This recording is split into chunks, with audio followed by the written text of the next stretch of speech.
Hello दोस्तों, कैसे हैं सब। मैं हिमांशु आप सबका स्वागत करता हूं आपके अपने चैनल कॉमिक वर्ल्ड पर। तो चलिए दोस्तों, शुरू करते हैं एंथनी की कॉमिक्स जीवनदाता का दूसरा और अंतिम भाग।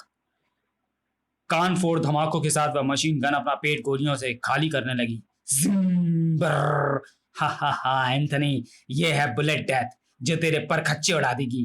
एंथनी द्वारा उठकर खड़ा होने की सारी कोशिशें विफल हो रही थी और गोलियां भेदती चली जा रही थी उसके जिस्म को। जिंग जिंग बैंग बैंग। एंथनी मौत के उस भीषण तूफान में फंस चुका था। उस कक्ष के दूसरी ओर टीवी स्क्रीन पर वह दृश्य देखता जेडी भयानक अट्टहास कर उठा। अब मरेगा मुर्दा, गोलियां पुराने कपड़े की तरह उधेड़ कर रख देंगी इसे। दूसरे ही पल पत्थर सी सख्त वह आवाज सुनकर जेडी बिच्छू कांटे सा उछल कर पलटा। आह! जेडी, गोलियों के ये ढेर सारे खोल किसी कबाड़ी को देगा तो तेरी तिजोरी का वजन थोड़ा और बढ़ जाएगा। जेडी की आंखें जैसे अपनी जगह छोड़कर बाहर आने को होने लगी। इतनी गोलियों के बीच में से भी बच गया, कैसा इंसान है। नहीं, अब मुझे यकीन हो गया कि यह मुर्दा है, सिर्फ मुर्दा जिस्म। मगर मुर्दे भी उस पानी का सामना नहीं कर सकते जिसमें वास करते हो मगरमच्छ। उसी पल एंथनी के पांव के नीचे मौजूद पूरा फर्श दीवारों में समा गया और ये थी जेडी की वाटर डेथ। छपाक। ओह नहीं, पानी। पानी तो इस मुर्दे का दुश्मन था। पानी से आज तक भी वो खौफ खाता था। इस मुसीबत के बाद सिर्फ एक ही नाम पुकारता था, प्रिंस। आह!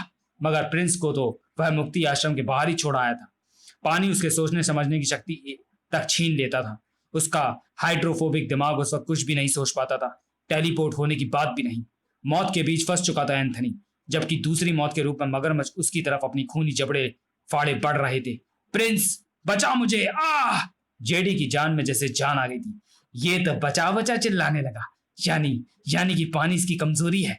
यानी कि अब ये मुर्दा भी नहीं बचेगा। हा हा हा हा हा हा हा हा हा। अब मुक्ति आश्रम तबाह नहीं होगा, मुक्ति आश्रम तबाह नहीं होगा। हा हा हा हा हा। तभी जैसे उसकी हंसी ने दम तोड़ दिया था, जबकि वह हाथ उस लीवर पर झपटा। उस प्रहार से आसमान के सारे तारे उसकी आंखों के आगे चकरा गए, जबकि वह हाथ उस लीवर पर झपटा। और फिर, हाथ बढ़ाओ एंथनी, क्योंकि मौत मुक्ति आश्रम को नहीं आएगी तो मैं नहीं। इतिहास तुम यहाँ काओ काओ। मुझे यहाँ लाकर आने वाला प्रिंस है। भाव विहल उठाओ प्रिंस। आह प्रिंस, तू बड़े सही वक्त पर इतिहास को लेकर पहुंचा, वरना पानी और पानी के खूंखार राक्षस आज एंथनी का काम तमाम कर देते। काम तो आज जेडी का तमाम होगा एंथनी। पूरे मुक्ति आश्रम पर पुलिस घेरा डाल चुकी है। अरे कहाँ गया जेडी? उसे पुलिस नहीं, मैं मारूंगा इतिहास। उसकी मौत के रूप में मुझे उसे लाइफ टैक्स देना है। तुम लौट जाओ।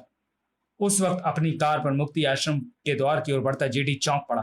अरे ये कब कहां से आ गया? हट हट आगे से। कहां? प्रिंस तो तुरंत हट गया, मगर वह जो चट्टान की तरफ अडिग खड़ा था वह वहां से हटने वाला नहीं था।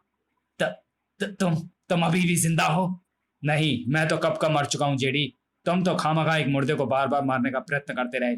जिंदा तो तुम हो, मरना तो अब तुम्हें है। मौत तुम उस वक्त चुनोगे जब मौत की तुम्हारी मुक्ति का साधन बन जाएगी। था अपनी मौत खुद चुन के। लेकिन मैं जानता हूं कि तुम आसानी से अपनी मौत नहीं चुनोगे। उससे पहले मुझे तुम्हारी कस के आवभगत करनी होगी, क्योंकि थोड़ी देर बाद तुम्हारा एक एक अंग तुमसे मौत चुन लेने को चीख चीख कर कहेगा तड़ाक कि जेडी मौत चुन लो। था एंथनी ने जेडी को ठंडी आंख से जकड़ दिया। मौत चुन ले जेडी, वरना मेरे हाथों भी ऐसी मौत मरोगे जो तुम्हें मारेगी नहीं, जिंदा रखेगी। आ! कार में सवार एंथनी ने कार को तीव्र गति से दौड़ाया। और तुझे तब तक मौत नहीं आएगी जेडी, जब तक तू खुद मौत नहीं चुन लेगा हत्यारे। कार के पहिए इस बार उसके हाथों को रौंदते हुए चलेगा। स्क्रैच! कार वापस पलटी तो चीख उठा जेडी।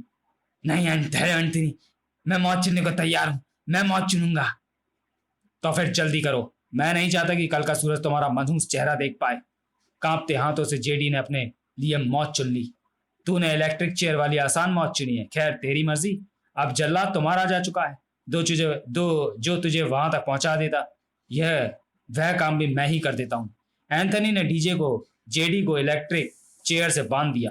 मुझे माफ कर दे एंथनी, मैं कानून की कोई भी सजा भुगतने को तैयार हूं। कानून की सजा का तुझे खौफ होता तो तू जेडी ना बनता। तू ये ना भूलता कि हर अपराध के साथ उसका खौफनाक अंजाम भी जुड़ा हुआ है। अपराध के हाथ मानवता की गाल पर थप्पड़ मारने को उठे तो उन्हें काट डालना ही श्रेयस्कर होता है। नहीं, रुक जाओ एंथनी। मौत बनाई भी तूने है, चुनी भी तूने है। मैं तो सिर्फ जल्लाद की ड्यूटी निभा रहा हूँ। जेडी की चीखों से मौत के उस कक्ष की दीवारें बुरी तरह से झंझना गई। उसका अंजाम देखने के लिए एंथनी वहां रुका नहीं था। फिर अगले दिन इतिहास के नेतृत्व में मुक्ति आश्रम को धूल में मिलाने का काम कर रहा था वह बुलडोजर डीजे क्लबी। पता नहीं इंसान होकर इंसानियत क्यों भूल जाते हैं जेडी जैसे लोग, जबकि इधर कब्र पर अब शांति थी। समाप्त। तो चलिए दोस्तों, वीडियो को यहीं समाप्त करते हैं और मिलते हैं एंथनी की अगली कॉमिक्स अंतिम संस्कार में। तब तक के लिए धन्यवाद।